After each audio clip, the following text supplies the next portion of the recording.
Now, turning to business, things are certainly changing in the UK and European Union following surprise Brexit vote on June 23rd.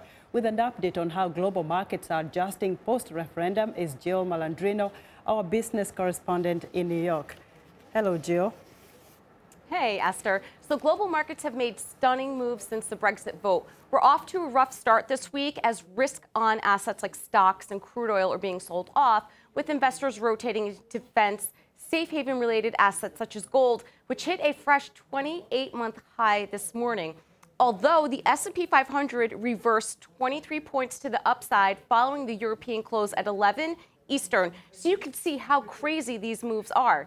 The pound was hit the hardest, plunging below $1.28 as Brexit fears push investors into the yen. The pound is now down over 14% since the referendum vote. The pound continues to fall amid expectations that the Bank of England will cut interest rates and roll out its quantitative purchase program. So, Jill, did the Britons go to the polls understanding fully the consequences of Brexit? That's an excellent question. And a tweet from Google Trends suggests many voters thought about their decision after the vote. According to Google data, what does it mean to leave the EU was the top UK question on the EU since the results were officially announced. So no wonder there is a campaign to have a second chance on the EU vote. The UK economy is already starting to shudder as the cost of Brexit hits home.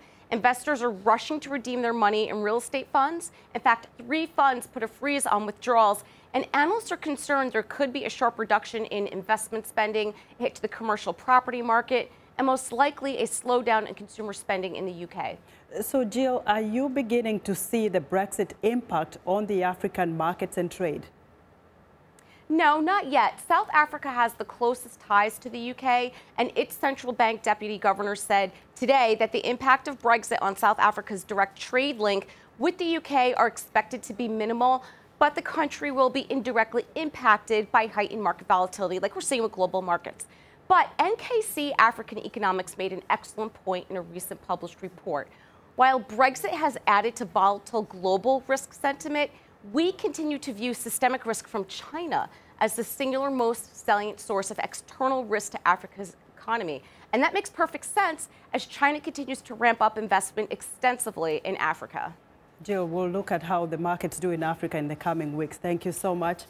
Jill Malandrino is VOA Africa 54 business correspondent reporting live from New York.